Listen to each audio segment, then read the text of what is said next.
ero riuscito ad organizzarmi con un istruttore di freediving che faceva istruttore di freediving in Norvegia, un tipo hippie molto simpatico, e andiamo a pescare in questo posto dove mi porta lui, che però era un posto abbastanza brutto. Abbiamo pescato in un posto dove lui non era mai andato, voleva andarci. Di fronte mi ricordo che c'era questa, di fronte nel senso molto lontano, però lo vedevo, c'erano questi due allevamenti di salmoni, l'acqua era un po' torbida, c'era un po' di maretto, insomma, non abbiamo visto un pesce, abbiamo pescato un'ora e mezza. E già il 15 agosto, noi a Napoli, sai, siamo un po' scaramantici, c'è un detto che mo non mi ricordo nemmeno come fa il detto, però comunque che la Madonna il 15 agosto uno se lo prende, insomma, che va a mare.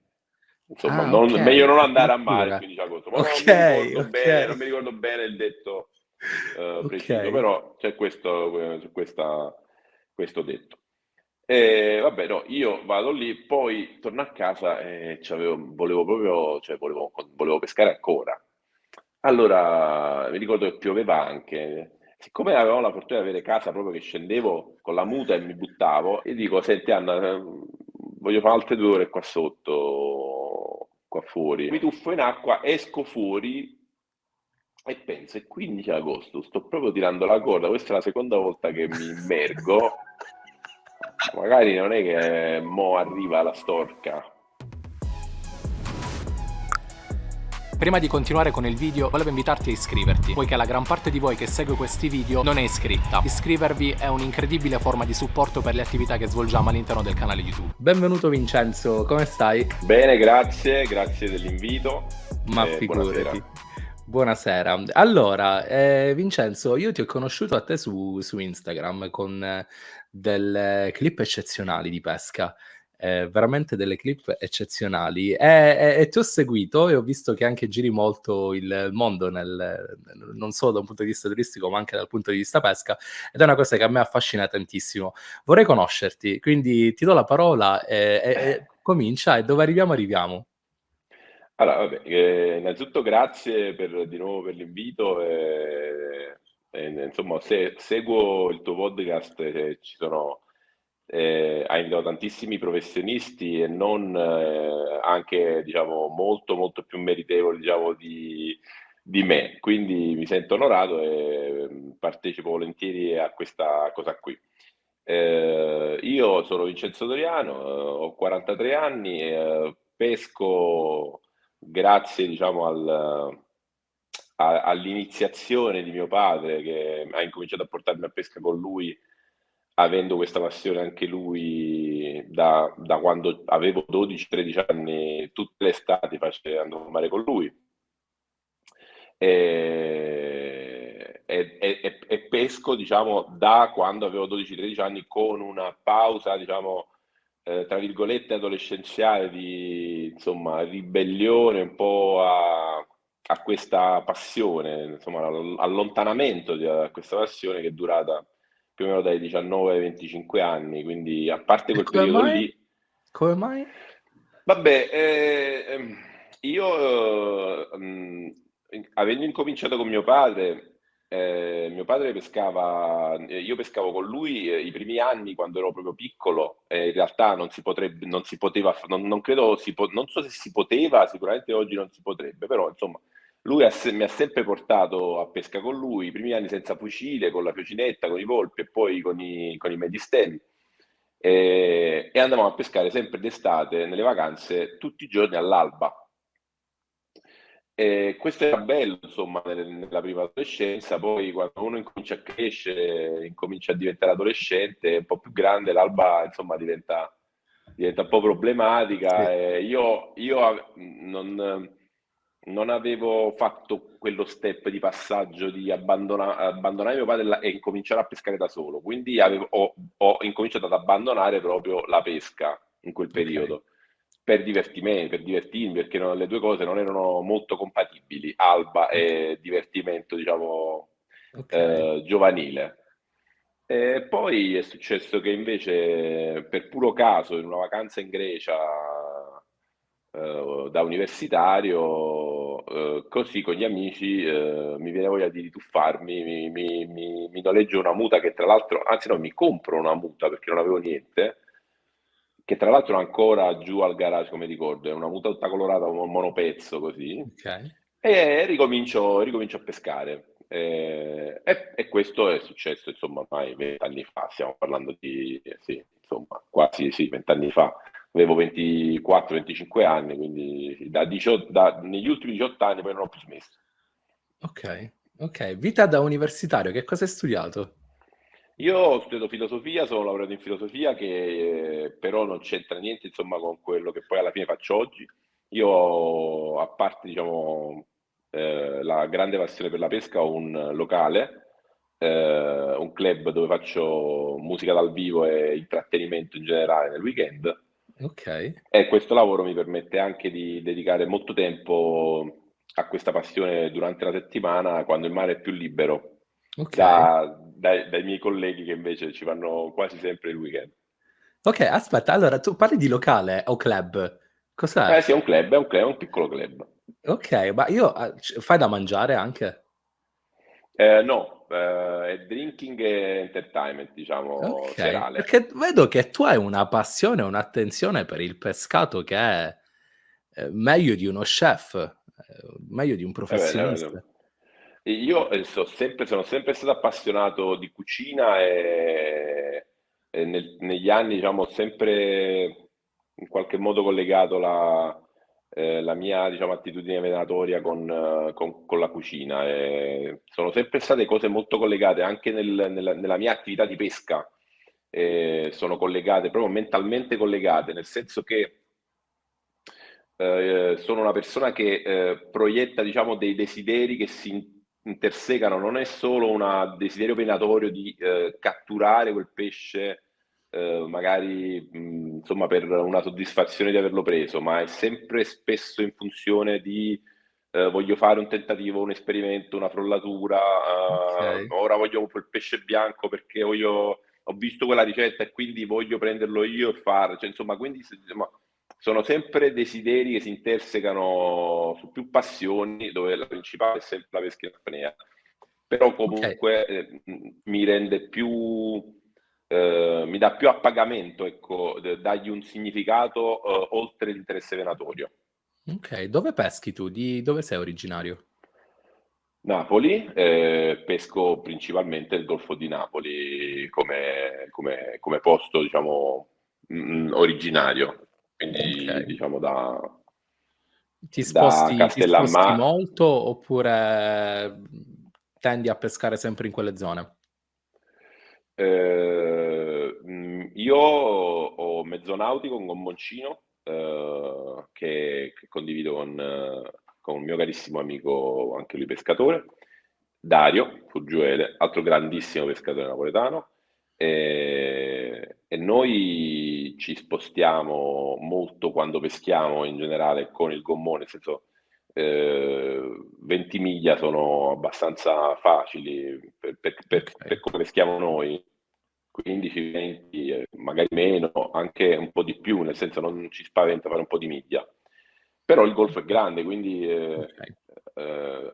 cioè, abbiamo Capri di fronte, ma Capri per esempio a 15 miglia, quindi andare a Capri a pescare significa farsi 30 miglia solo di Ok. navigazione. Ok, io ho notato una cosa molto particolare dei tuoi video che mi ha colpito, oltre allo stile di pesca, mi piacciono molto i tuoi tiri al libero che fai. È il fondale dove peschi, cioè questo coralligeno che è sempre, quasi sempre costante nei tuoi video, sembra così vivo e così, cioè è difficile vederlo in altri video. Parlami di questi posti, chiaramente no, ci vuoi dire dove sono, ce lo dici, ma come affronti la tua pescata in questa tipologia di posti che sembrano così maledettamente unici e vivi soprattutto?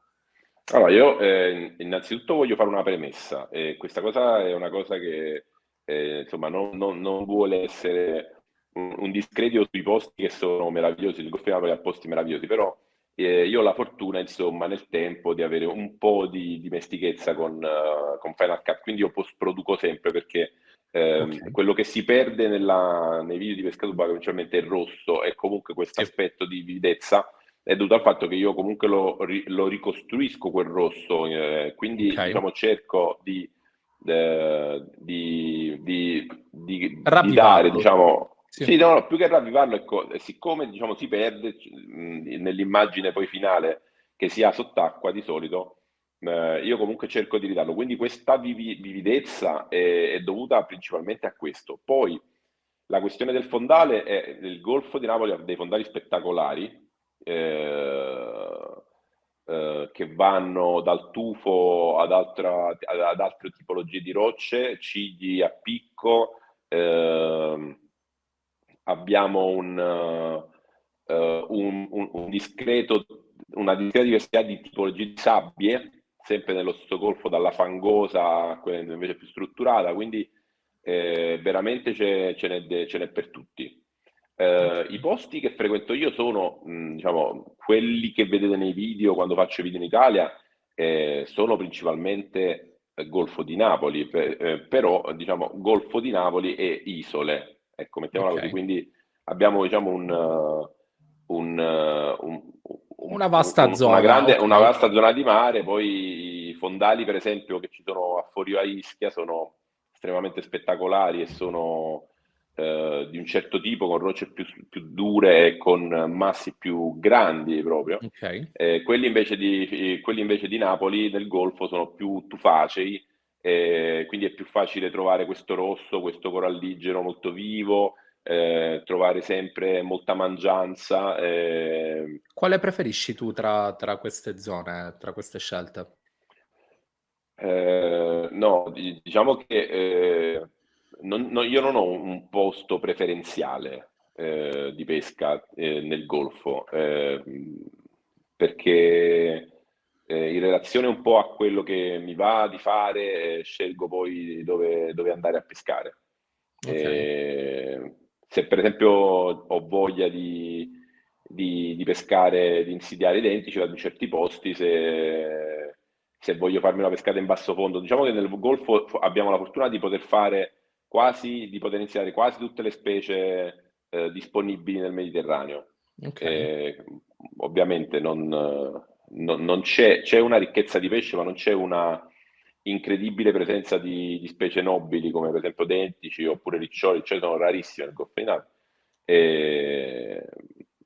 Però ecco, ci sono molte orate, quindi Ok. insomma c'è l'imbarazzo della scelta. Una Ok. volta che uno impara luoghi, scopre le zone, insomma, che è quello che io faccio da sempre, insomma, cercare sempre posti nuovi, un aspetto Ok. fondamentale secondo me della pesca. Dimmi una cosa, che cos'è che non deve mancare chi è che comincia a pescare nel Golfo di Napoli? Cioè, una delle cose da tenere più a mente in termini, per esempio, meteorologici o ehm, proprio, sai, territorio parlando, a cosa daresti particolare attenzione? Cosa consiglieresti di dare particolare attenzione a chi sta cominciando a pescare nel Golfo di Napoli per, sai, facilitargli un po' la vita? Con imbarcazione o senza? Senza. Ok, allora senza imbarcazione il Golfo di Napoli offre molti posti dove si possono fare a ricchi carnieri. Il Golfo di Napoli considera che è un golfo che, diciamo, per tutta la zona che va da Torre del Greco, insomma, fino a San Giovanni a Teduccio, che è proprio la City, è una zona che è esposta a ponente. Poi c'è tutta una zona esposta a ponente significa che quando c'è vento di ponente e onda di ponente, tutta quella costa insomma, Okay. è ricca diciamo, di movimento di onda e quindi eh, di microrganismi che si muovono e quindi di tutto il pesce che si avvicina nel sottocosto. Mentre invece dal lato di Mergellina, che arrivando fino a Nisida, è esposta principalmente a sud-ovest, sud-est, insomma, e lì, quindi quando c'è quel vento lì, è ottimo, insomma, esplorare quelle zone lì perché sono interessantissime e fanno pesci importanti Quindi in alla queste base condizioni di stai vento. dicendo di andare in queste zone quando batte il mare su queste zone relativamente, No, o il vento? se dovessi dare dei consigli, diciamo, partendo Sì, da zero sul Golfo di Napoli, questa è un'indicazione, lo swell. cioè guardare, Ok, diciamo, la direzione dell'onda, ok, la direzione del vento. Di solito nel Mar Mediterraneo non sono molto differenti queste due direzioni, cioè lo swell, la profondità dell'onda, la lunghezza dell'onda ha sempre più o meno la direzione del vento, a meno che non ci siano state lo swell è la delle... marea che si alza e si No, abbassa, giusto? no, lo Ah, ok, swell lo swell è il periodo che c'è tra un'onda e l'altra e quest'onda, quindi diciamo che è la lunghezza di un'onda, il ok, periodo che c'è tra un'onda e l'altra e la direzione che ha ok, quest'onda. Quindi cioè, ok, io se ho uno swell a ponente significa che ci avrò un'onda che andrà verso ponente, a rifrangersi verso ponente. Quindi ok, sarò coperto in certe zone e esposto in altre. ok, Ora chiarissimo. però principalmente nel Mediterraneo questi aspetti che invece in oceano sono cruciali, sono marginali di solito, in molti posti del Mediterraneo sono marginali e di solito nel Mediterraneo quello che conta è il vento, perché quando c'è vento c'è mare, quando cala il vento di solito il mare cala Ok, drasticamente. È difficile che ok, si trovi, succede, però è più raro che si trovi una condizione in cui c'è un'onda lunga, importante, senza vento. Quella comunque è ok, anche una buona condizione da tenere, da considerare. ok, Consigli poi nel Golfo di Napoli, specificamente il Golfo di Napoli, altri, insomma, ci sono tantissime chiane che si possono raggiungere da terra, scendendo a Portici, proprio fuori al Granatello, per esempio a Porto di Portici, oppure da Giuseppone, nella zona di Posillipo, ok. posti insomma dove In è termini di consentito. visibilità, il Golfo di Napoli, suppongo, un po' come tutti i posti che si affacciano alla città, com'è? È buona o tendenzialmente torbida l'acqua? Poiché questo risulta essere uno dei maggiori handicap per chi comincia a pescare, sai, la visibilità. Direi che l'acqua è tendenzialmente molto torbida nella zona che va da Castellammare a Torre Annunziata, tendenzialmente molto torbida, da torbida a molto torbida.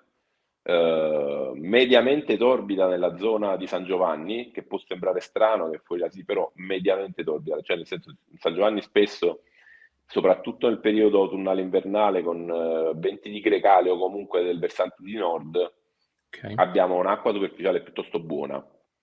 Mentre invece, ecco, con il maestrale della stagione, San Giovanni diventa molto torbida perché spesso innerva la corrente di ponente e quindi si chiude tutto quanto, perché immagino che il golfo è così, se il ponente sì, arriva qui, tutta la schifezza rimane lì e quindi sì. abbiamo spesso uno strato impenetrabile di schifo.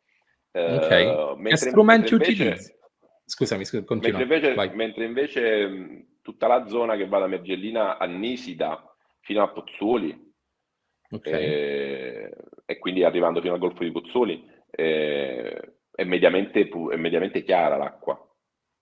okay. Mediamente chiara. I Ovviamente definiamo che cosa intendiamo per mediamente dove. Allora, a Napoli possiamo avere dal metro, mezzo metro di visibilità, a Torre Annunziata spesso succede il metro di visibilità, okay, fino a 15-18 metri di visibilità anche okay, nelle zone più verso Pozzuoli e Nisida.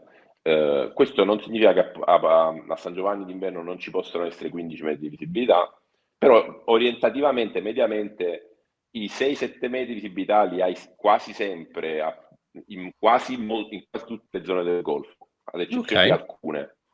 okay, quindi Quindi io direi che questo l'acqua mediamente è buona a Napoli. okay, si può pescare, tutto l'anno. Dimmi una cosa, che strumenti utilizzi in termini di app, siti internet per verificare queste condizioni prima di andare a pescare? Windfinder. Okay, Uso Windfinder per valutare le condizioni del vento, del meteo e dello swell.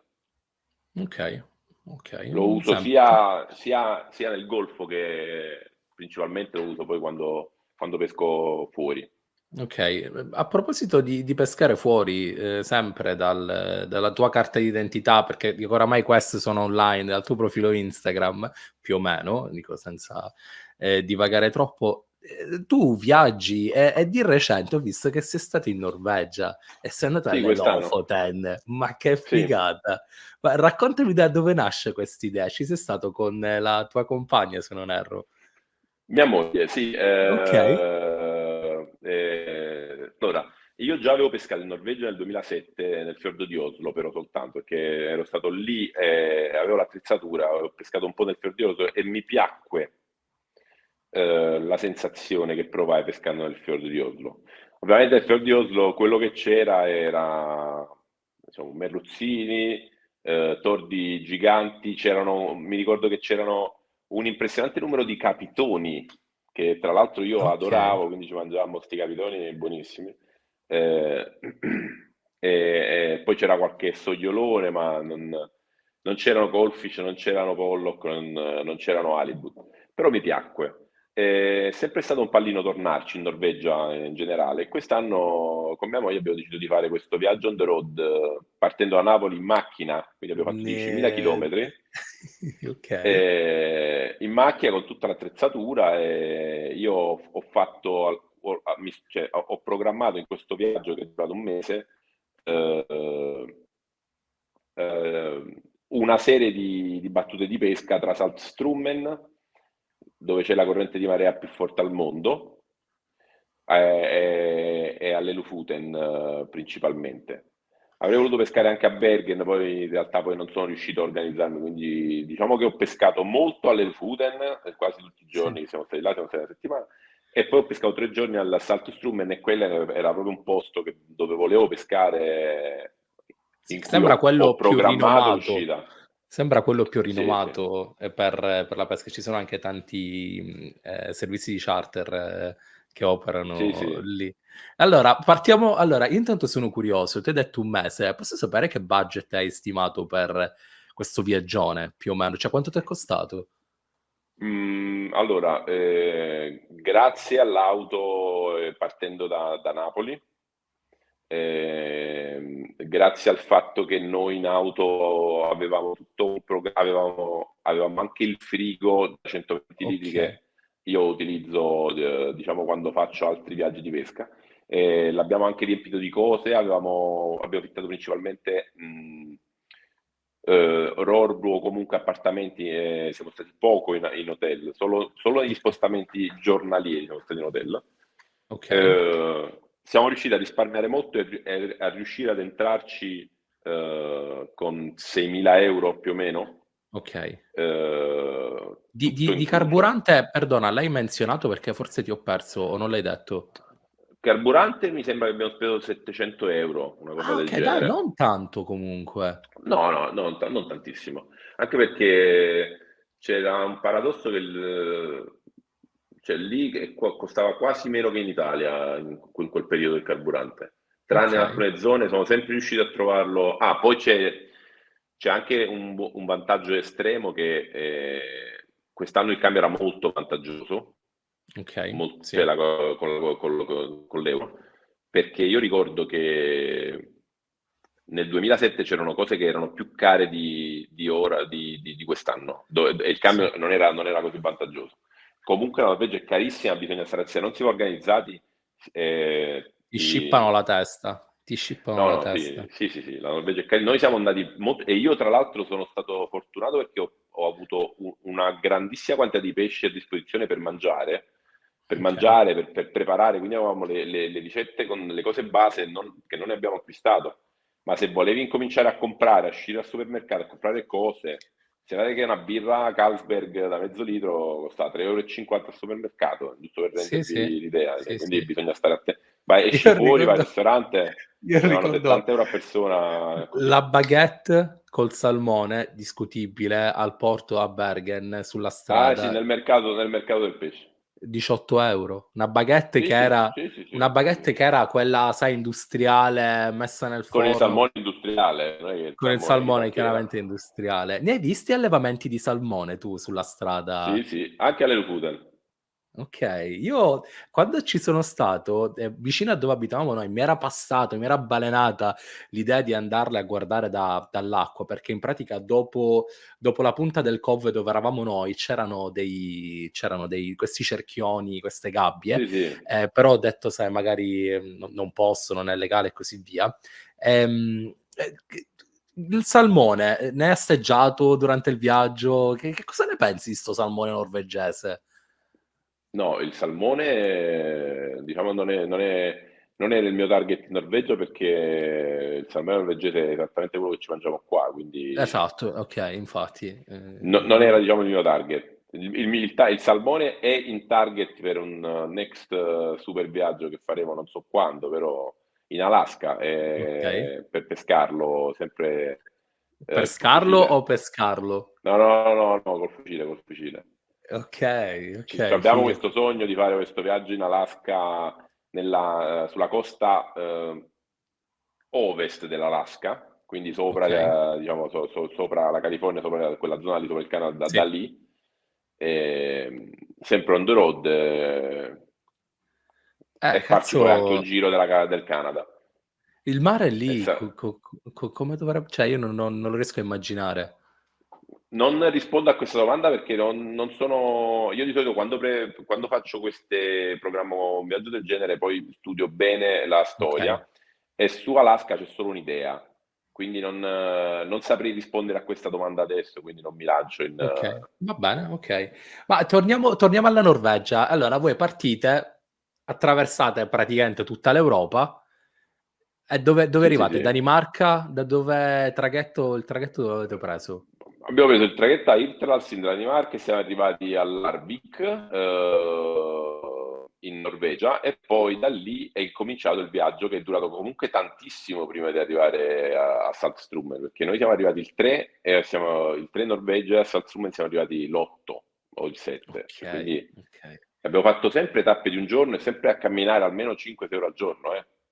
E voi cosa facevate? Cioè, se dormivate in macchina, vi accostavate, vi trovate una zonetta, No, no, non abbiamo mai dormito in macchina. Aspetta, okay, no, forse no, no, no, abbiamo sempre dormito o in albergo o in appartamento. In okay, macchina okay, avevamo il cibo che abbiamo okay. usato, però dormire poi in macchina, no, insomma, No, no, vabbè, no, ci non siamo potrebbe arrivati pure a quello. stare. Come no, risparmiare ancora. In Norvegia sicuramente non c'è pericolo che qualcuno ti crei un danno Assolut dormendo in macchina. Al massimo si avvicina una renna dalla macchina. bravo. Quindi arrivati lì, ti eri già messo in contatto con qualcuno a Salzstrummen? Com'è andata, cioè, com'è andata questa cosa? O sei andato lì, ti sei No, buttato, hai fatto conoscenze? no, no, no, io ho contattato per Salzstrummen, ho contattato una guida che ti dico anche come si chiama. Okay, Su Instagram lo potete trovare come Spearfishing Salzstrummen. okay.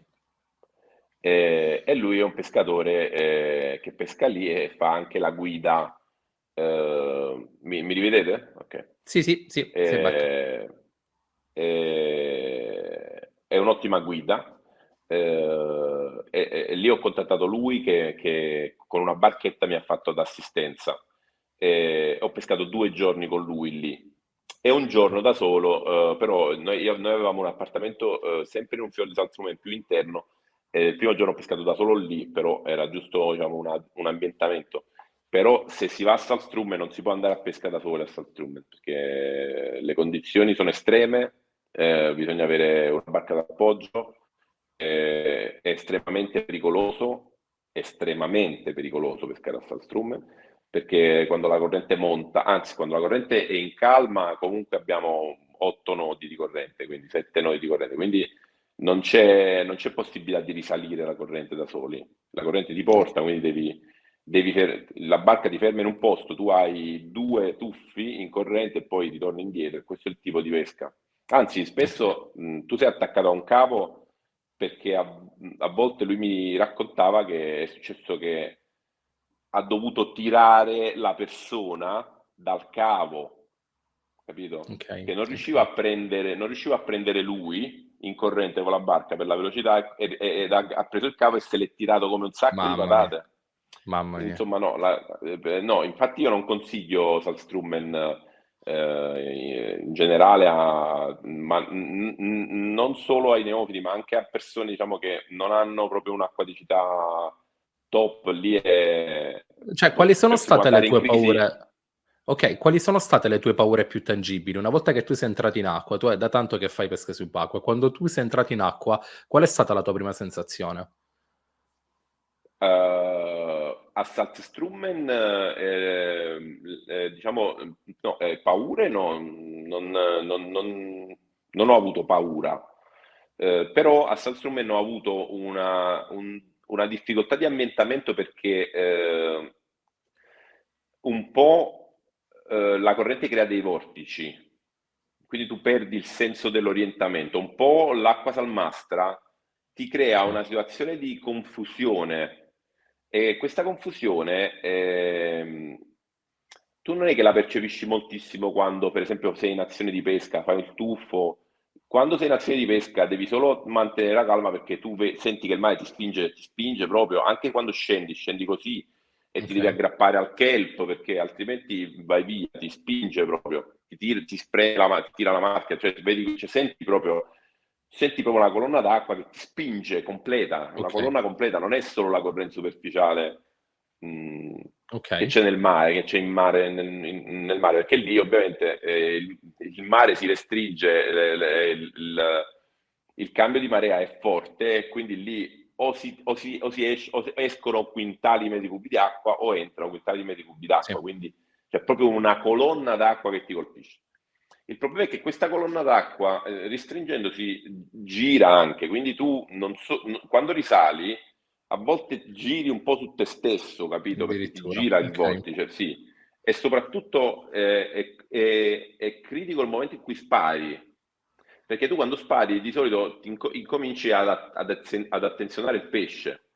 sì. Quindi tu incominci a guardare, magari c'è un pescione che magari ti emozioni, quindi lavori il pesce, poi a un certo punto alzi la testa, non vedi più niente, sei in mezzo al mare, non vedi la barca dove Ok, è, ok. e puoi andare in panico.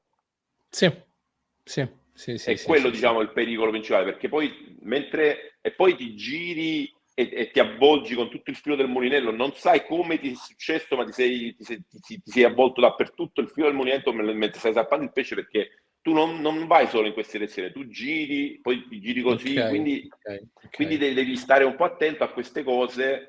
Per quello dico, è importante, diciamo, avere un buon self-control in acqua e accorgersi che stanno succedendo queste cose. Certo, va Spesso, da sé che diciamo, col pesce grande che tu magari non hai mai visto, come prima sì, esperienza, non è semplice da gestire una cosa del genere, no, completamente. non è sempre, spesso, diciamo, le persone, l'adrenalina che sprigiona quella sensazione di quel momento, ti offusca un attimo i sensi e ti fa perdere un attimo la lucidità su dove ti trovi. E lì, per Okay, esempio, non è il caso di perderla. okay. E questo però tu mi dicevi quando siete usciti in barca, ma è la stessa situazione quando sei partito da terra? Questa situazione si verifica in Norvegia in tutti i posti dove c'è un passaggio stretto di acque tra acque interne nei fiordi e acque esterne oceano, mare del nord. Okay. Tutte le volte che si crea questa situazione si crea una forte corrente di marea. Questa è una corrente di marea, Okay, puramente una corrente di marea. Come tutte le correnti di marea, ha degli enormi vantaggi rispetto a una corrente marina, perché uno è prevedibile, okay, è perfettamente prevedibile, cioè si sa quando c'è il calmo di questa corrente, si sa quando incomincia la corrente inversa e viceversa, si sa quando incomincia la corrente che da fuori entra dentro, quando si abbassa la marea, quando la marea si alza, entra acqua nei fiordi e quindi abbiamo una corrente verso i fiordi. Quando la marea si abbassa esce acqua dai fiordi, ma abbiamo la corrente opposta. Quando c'è il picco di alta o bassa marea abbiamo, e nei dintorni di questi due picchi abbiamo una calma o una riduzione di questa corrente. Ora, ovviamente, il pesce si caccia in corrente. Solo che in queste particolari condizioni di corrente, in Norvegia uno deve trovare questi posti qui e deve cercare di andarci giusto se non ci va con una guida. Io per esempio alle Lofoten ho pescato sempre da solo, a volte ho pescato proprio fuori perché io avendo il Rorbu vicino Rein, io uscivo proprio fuori, ho pescato in mare aperto, il mare del nord, quindi proprio fuori, quindi Ok. lontano da fiordi. Però ho anche pescato in fiordi, sempre alle Lofoten, con una grandissima ricchezza di pesce, proprio in concomitanza di queste calme di marea, Ok. dove il pesce, dove tu riesci a pescare, perché altrimenti non riesci a pescare in quelle zone lì, non ci riesci proprio. Okay, quando parli di questi cambi di marea, quando parli di essere uscito, com'era il fondale? Cioè pescavi sempre nelle zone di kelp o c'erano delle zone che invece erano totalmente lisce e prive di vegetazione? Sei incappato in questi contesti? O sabbia o no, praterie di kelp fino a 20 metri di cogliose, bellissime. Okay, Eh, io ho pescato in enormi praterie di kelp, immagino ci siano anche fondali senza kelp in Norvegia. Io non ho visto fondali privi di kelp nei primi 20 metri d'acqua. Il okay. kelp è anche rigoglioso ed è molto grande, quindi spesso tu entri, cioè scendi e vai a finire nel kelp e non vedi più niente, sei dentro il Sì, kelp. ti ci immergi Fortunatamente totalmente. sì, e quindi ed è anche il kelp ti blocca anche un po', nel senso come una specie Sì, di gabbiotto, nel senso, quando sei nel kelp poi insomma è un po' claustrofobico stare nel kelp. sì. Fortunatamente il kelp è anche abbastanza rigido come pianta, quindi è forte, quindi è elastica, ma insomma uno si attacca, scende, insomma all'inizio Ce senti l'avevi la quanto sia. sensazione di quando ti ci appoggiavi e magari ti ci afferravi, di non sapere quello che ci poteva essere sotto al kelp? Lo so, ti passava ogni tanto questo in mente o provavi a evitare questi pensieri No, intrusivi o no, da quel no, no, buio? no. No, no, io ho già pescato il kelp in Galizia e sotto pensavo cercavo le spigole. Io ero più Okay. preoccupato di quello che poteva esserci sopra al kelp, perché diciamo all'Ufuten è un posto di orche, quindi il Sì, pensiero sì. era più sull'orca che quello che c'era sotto al kelp, che comunque sarebbe stato piccolo, insomma, per quanto non è che ci sono i kelp che ci sono in California, comunque sono 2 metri e mezzo i kelp che ho visto io all'Ufuten. E come gestivi questo pensiero intrusivo delle orche? Cioè, che capisco che, è buio là sotto. Il fondale norvegese è un'acqua piuttosto petrolio, sì, come scurezza proprio. Non è torbido, è proprio forse la salinità che gli dà questo colore differente, Sì. che comunque riduce anche la visibilità. No, io Per carità, magari tu anche, non ti lasciavi anche, con, anche, spaventare. anche con gli squali, io comunque sono stato molto a contatto tante volte con gli squali, sia alle Figi che a Capoverde, sia in Malesia, insomma, in tanti posti comunque sono stato a contatto anche con più squali. Eh, tante volte Però hanno ho la anche sensazione che l'orca azzannato. è proprio bastarda. L'orca L'orca, io il pensiero dell'orca è differente perché, vabbè, ti racconto questa cosa che insomma è anche una cosa divertente sull'orca. vai. Allora, in realtà io il pensiero dell'orca l'ho avuto solo una volta, perché di solito questi pensieri non mi sfiorano, cioè pensieri, diciamo, di pericolo che riguarda tipo aggressioni Okay. di animali subacquei che sono, diciamo, al top della catena alimentare. Però quel giorno era il 15 agosto ed era l'ultimo giorno che io pescavo lì in Norvegia. Ero riuscito ad organizzarmi con un istruttore di freediving che faceva proprio faceva l'istruttore di freediving in Norvegia, un tipo Okay. hippie molto simpatico, eh, e andiamo a pescare in questo posto dove mi porta lui, che però era un posto abbastanza brutto, nel senso, ecco, abbiamo pescato in un posto dove lui non era mai andato, voleva andarci, di fronte mi ricordo che c'era questa, di fronte nel senso molto lontano, però lo vedevo, c'erano questi due allevamenti di salmoni, l'acqua era un po' torbida, c'era un po' di maretto, insomma, non abbiamo visto un pesce, abbiamo pescato un'ora e mezza. E io torno a casa, e già il 15 agosto, noi a Napoli, sai, siamo un po' scaramantici, c'è un detto che mo non mi ricordo nemmeno come fa il detto, però comunque che la Madonna il 15 agosto uno se lo prende, insomma, che va male. Insomma, Ah, ok, meglio non andare a mare il addirittura. 15 agosto, ma non Ok, mi ricordo ok, bene, non mi ricordo bene il detto ok. preciso, però c'è questo detto. E vabbè, no, io vado lì, poi torno a casa e volevo proprio, cioè volevo pescare ancora. Allora, mi ricordo che pioveva anche. Siccome avevamo la fortuna di avere casa proprio che scendevo con la muta e mi buttavo, e dico, senti Anna, voglio fare altre 2 ore qua sotto, qua fuori.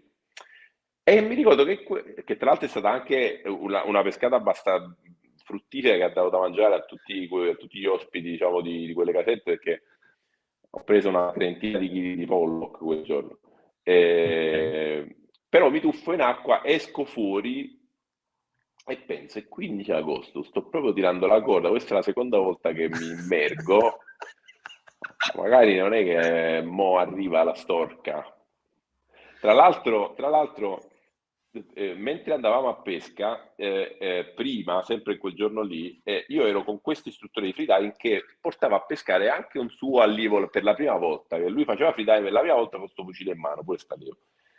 E sta allievo mi raccontava che qualche settimana prima aveva avuto l'esperienza dell'incontro faccia a faccia con l'orca, lui era spaventato, Niente. l'orca l'ha guardato e niente, poi se n'è andata. Allora, quindi io Mannaggia. pensavo un po' a ste cose quel giorno, ma poi c'avevo tutti a un certo punto c'avevo una quantità di pesci davvero importante sotto al pallone e dissi vabbè, mo andiamocene. Andiamo. E quindi mi sono andato. Quindi è stato Fantastico, anzi mi è tenuto l'effetto della eh, scaramanzia. l'effetto della scaramanzia, però tanto bellissima storia, fantastico.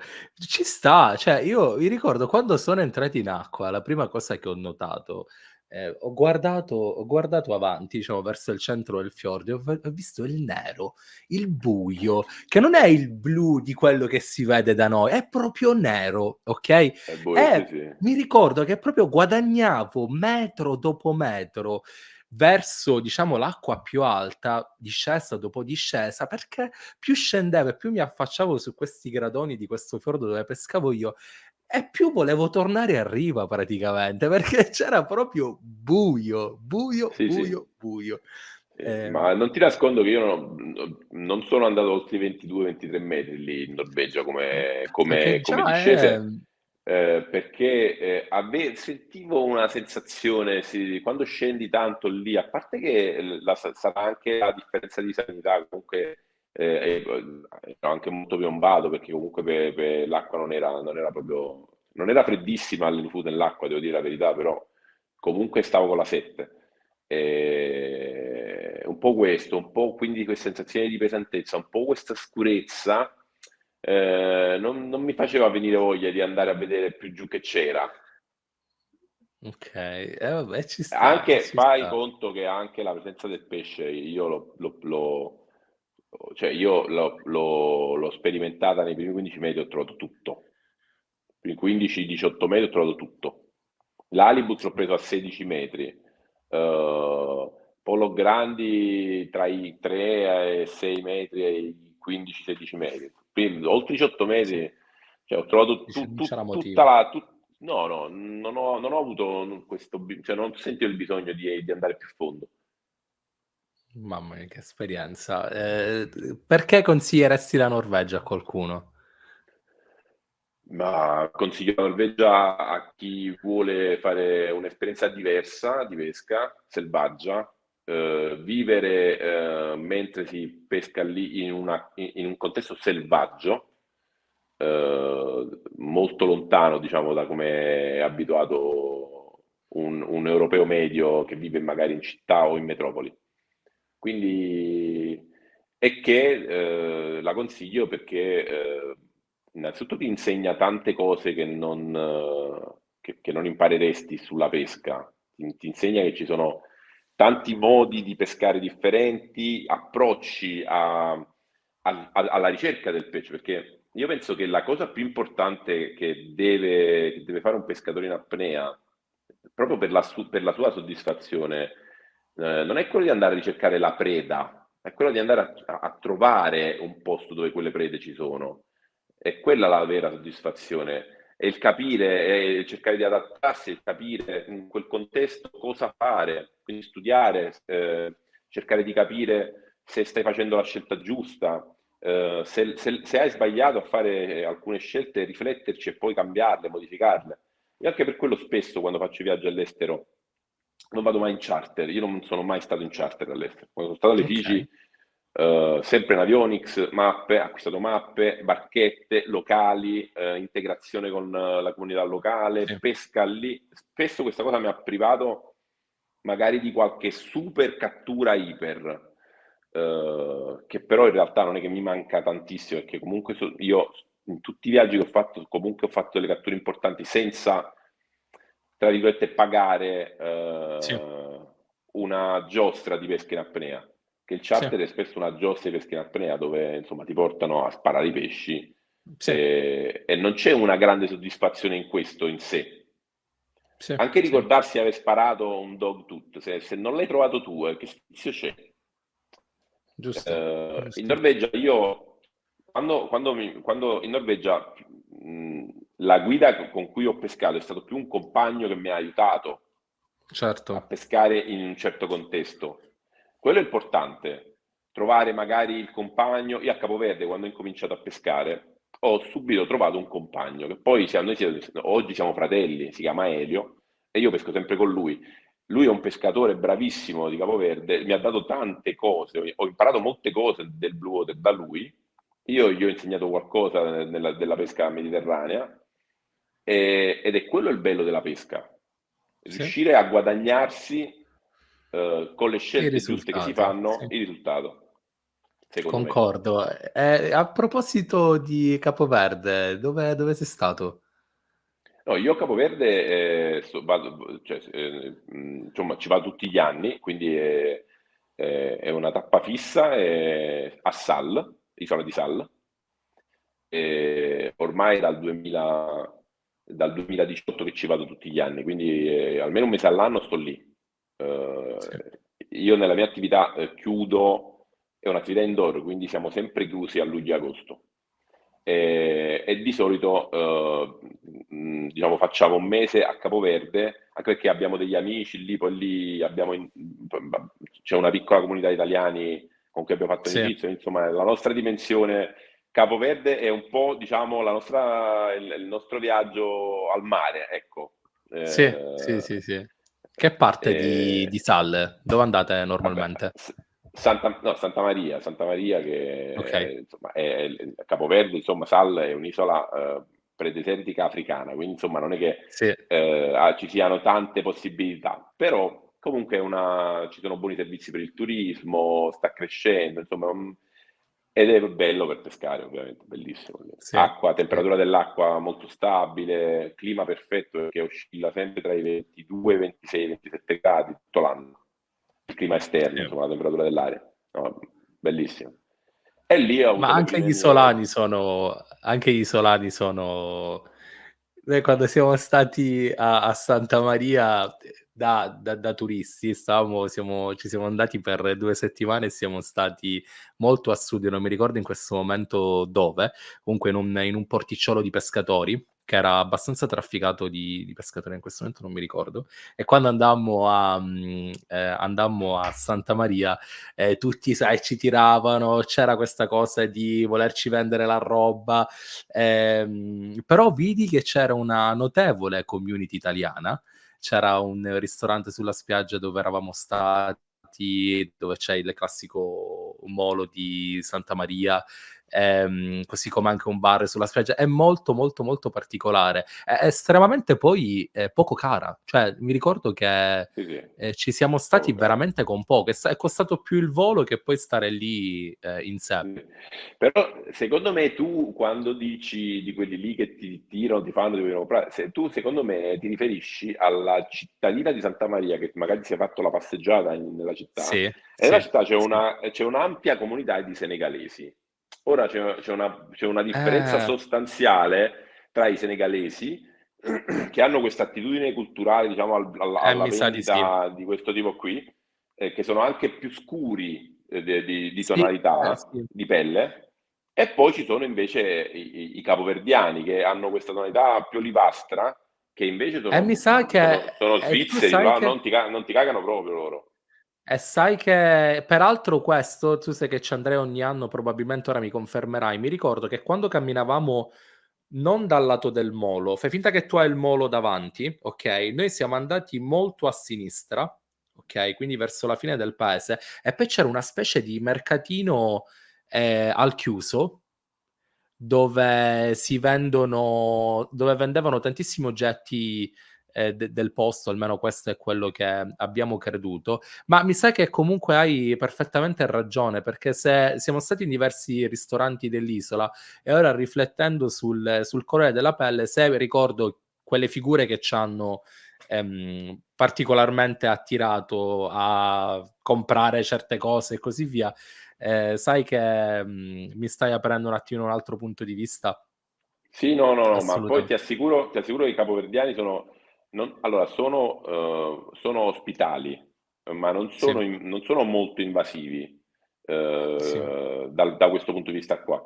Anzi, loro amano stare tra di loro. sì, Sono sì. anche piuttosto, almeno diciamo a sensazione, sono anche piuttosto nazionalisti i capoverdiani. Sono piuttosto Okay. fieri della loro terra, sono piuttosto rispettosi in generale delle norme, delle regole. Eh, sono un popolo, insomma, secondo me rispetto, diciamo, ad altre popolazioni africane un po' diverso, forse perché comunque hanno la fortuna di avere da tanti anni la democrazia lì, è un paese Sì, molto libero, Capo Verde è un paese anche piuttosto evoluto dal punto di vista digitale, quindi insomma sì, comunque eh, secondo me una piccola perla in Africa, questo sì, arcipelago. sì, Poi c'è questa forte vicinanza col Portogallo, comunque si parla criolo lì, però sì, tutti capiscono il portoghese, è stata una colonia portoghese fino a 60 anni fa, quindi è diverso da posti come per esempio Senegal o Nigeria, sì, ma anche Tunisia, anche Tunisia sì. e Marocco, cioè lì è un po', secondo me, loro hanno anche tentato di entrare nella Comunione Europea. C'è stato un momento, 15 anni fa, se non sbaglio, che c'era questa possibilità che poi però non si è paventata. Ricordo una cosa particolare, che affittare la macchina ci costò un sacco di soldi. Un sacco di soldi Poi quanto? mi ricordo assai, più di 100 € al giorno affittammo una macchina, una Pandina, cioè una cosa, dico, può essere che siamo andati a capitare da quello più caro di tutti, però mi ricordo Decisamente che sì, perché diciamo a Capoverde oggi affitti un fuoristrada per 80 € al giorno, un fuoristrada, dove ti fai tutta vedi l'isola in allora sì, fuoristrada. vabbè, La era Pandina la prima esperienza. 60 € la prendi. Non costa pochissimo, però considerato che sei su un'isola, Sì, non è nemmeno guarda, tanto. che Anche se poi esperienza che es la macchina non è che serve moltissimo lì, eh. Anzi, ti dirò, nel caso dovessi ritornarci, lì ci sono molti tassisti con cui puoi organizzare dei mini tour che ti seguono tutto il giorno e alla fine ti costa quasi meno di fittare una macchina. Okay, no, non lo sapevo, non lo sapevo. Noi Ti fanno l'avevamo vedere presa tutto, capito? Noi l'avevamo presa soltanto perché, a noi piace, quando ci piace affittarci il nostro posticino, la nostra Certo. casetta quanto più in culo al mondo possibile, e mia moglie trovò, questo Airbnb che era gestito da una donna francese che si chiamava Nancy, che è Ah, ma circa però tu mi ricordo che tu mi hai parlato di questo posto che però era in un'altra città, poi siete andati su a Palmeira. a Gomera, Omero, una cosa del genere. A Palmeira avete preso A Palmeira, esatto. ti sei perso il Dove meglio. ci siamo persi il meglio. Eh sì, perché comunque Santa Maria, cioè lì c'è la Vabbè, spiaggia allora più bella dell'isola. ce la No, siamo girata, attenzione. io parlo proprio, diciamo, di diciamo, vivere diciamo, questa cosa sull'oceano. Palmira è un posto dove c'è il porto, Ok, sì, è sì, l'unico porto dell'isola, mentre Santa Maria è proprio un posto dove c'ha questa spiaggia di 4 km lunga. sì, Ti prendi una sì. mattina lì, scendi, stai sulla spiaggia, l'avresti vissuta un po' diversamente, capito che Ah, intendo? ok. Più, Noi, diciamo, noi, nel flow dell'oceano. ok, ok. Noi siamo Un po' andati. stile California, giusto per intenderci. Ok, no, io credo che abbiamo fatto 2 giorni là, però quello che facevamo in pratica ci siamo affittati sta macchina, cioè siamo andati là e poi da lì, ok, Google Maps, dove andiamo? Andiamo qui, andiamo lì, spiaggia degli Squali, il relitto, insomma abbiamo fatto ogni giorno in un posto differente, ci facevamo il bagno lì e così via. Però mi ricordo con particolare piacere che sì, quella giornata la prima giornata che passammo a Santa Maria fu molto California style, con i ragazzi che facevano surf, ci affittammo le tavole da surf con mia moglie, molto bella, acqua cristallina, fantastico, non Sì. riuscì neanche a prendere, bellissimo. Però sì, è molto particolare, forse non ce la siamo riusciti a vivere bene perché è stata la prima volta che ci siamo andati e normalmente noi ci ripetiamo più volte perché secondo me ci devi andare un paio di volte in un posto prima di conoscerlo e Sì, sì, per certo. apprezzarlo bene. E quella è Ma sicuramente una tappa i da viaggi che rifare. amiamo, li rifacciamo sempre. Mo' per esempio, già Sì, pensiamo di tornare in Norvegia, abbiamo sì, il pallino prima o poi torniamo alle Figi. Quindi siamo sempre sì, tra uno scoprire un posto nuovo e mettere un po' più radice bravo. nei posti che abbiamo già Questo vissuto. Questa donna di cui ti parlavo mi raccontava una storia fantastica. In pratica con suo marito, che era un famoso architetto francese, avevano uno yacht e durante il periodo estivo facevano pesca d'altura e in una delle loro tappe si fermarono qui a Stalle, esattamente in quel porticciolo. E praticamente mi raccontò che lei vide questa abitazione con suo marito e decisero di acquistarla. Come fu come non fu, questi andarono a finire ad abitare lì. Acquistarono quest'immobile, avevano la barca e il marito decise di stoppare l'attività di architetto e di dedicarsi a charter di pesca d'altura con il loro yacht e utilizzare il B&B come base per i loro ospiti e così via.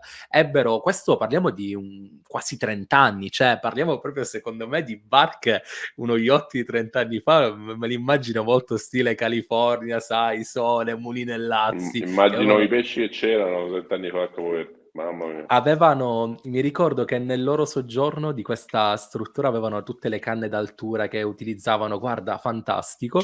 E mi ricordo che sta cosa ci colpì molto, poiché il suo marito venne a mancare dopo non troppo tempo, loro avevano già fatto famiglia lì, suo figlio era diventato ed è diventato un importante costruttore che opera sia a Salle che a Boavista, se non L'isola erro. di fronte, sì. Okay. E ci voleva vendere il B&B per una cifra ridicola.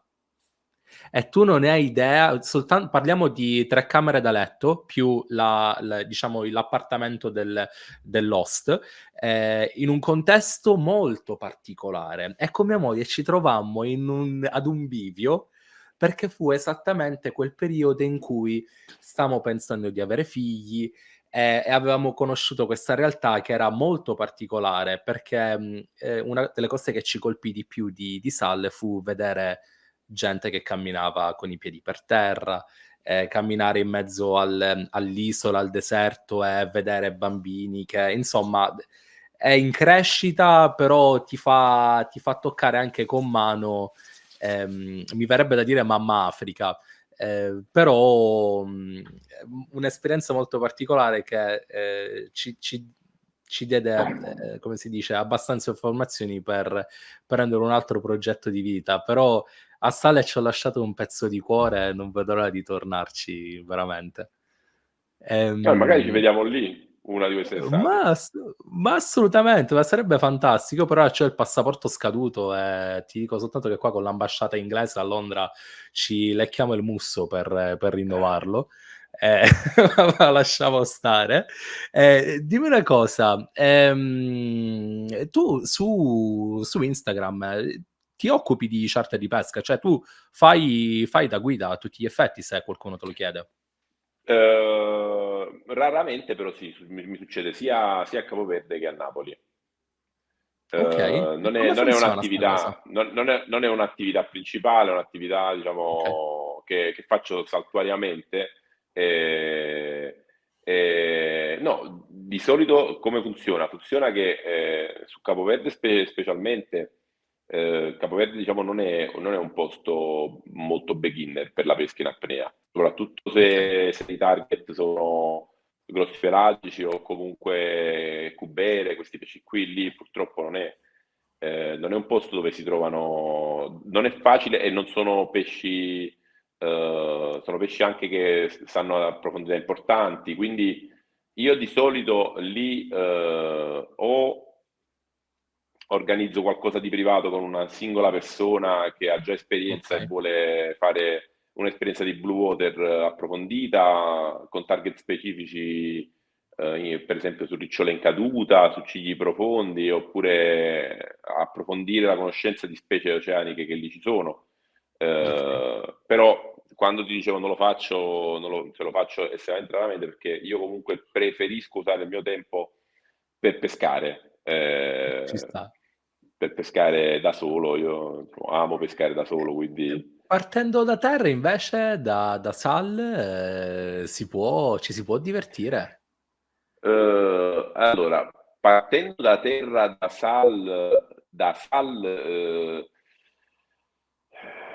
non è proprio il posto ideale per pescare da terra, per diverse ragioni. Il primo perché la baia di Sal è spesso, diciamo, colpita da una corrente imperiosa che arriva Okay, fino in Brasile, e questa corrente, diciamo, è innervata dagli alisei che sono sempre costanti a Sal.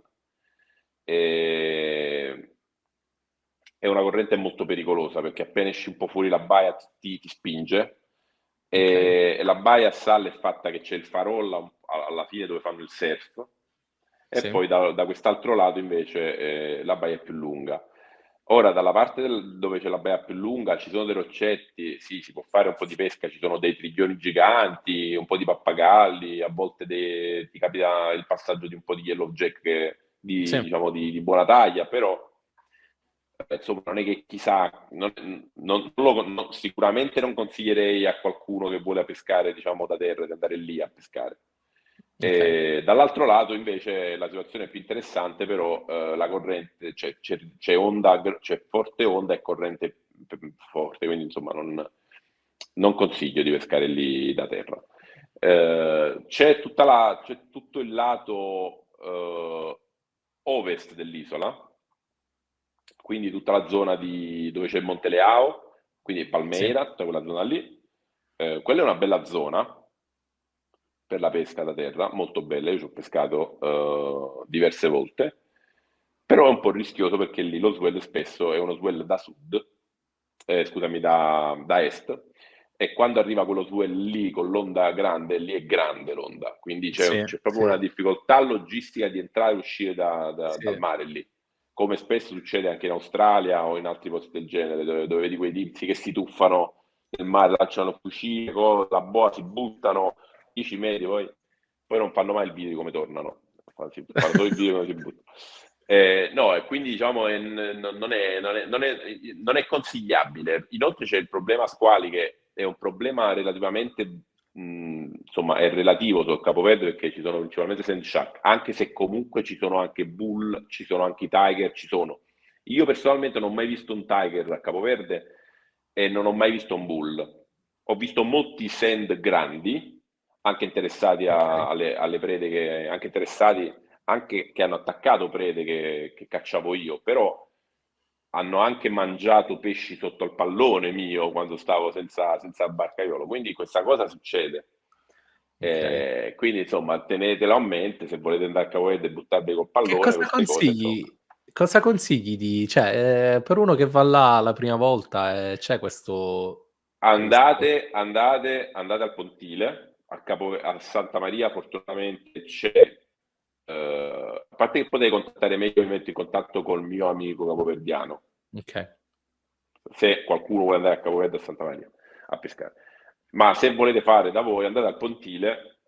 Fortunatamente a Santa Maria c'è una bella comunità di pescatori in apnea locali che sono bravi, che conoscono il posto e pescate con loro. Fatevi portare a Ok. pescare da loro.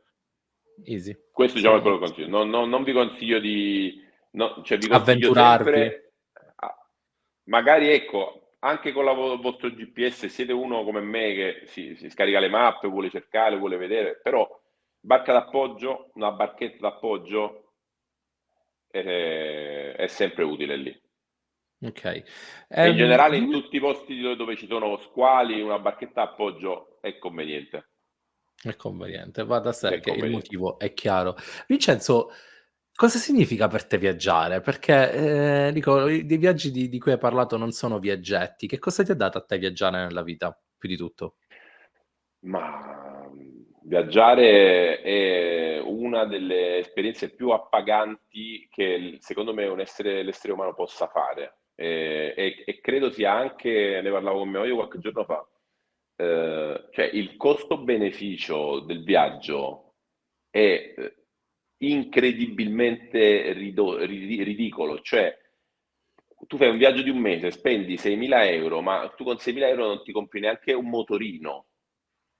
Capito? Quindi il costo-beneficio di un mese di viaggio in un posto nuovo, quello che ti dà, e soprattutto il viaggio non è una vacanza di una settimana, il viaggio è prendersi un momento e dire ora voglio fare un viaggio.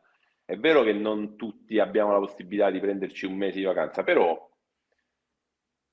invece di farvi la settimana là, destra, a sinistra, andate e fermatevi in un posto, così lo scoprite quel posto, perché senza la scoperta non c'è viaggio, Ah, è solo uno qua spostamento.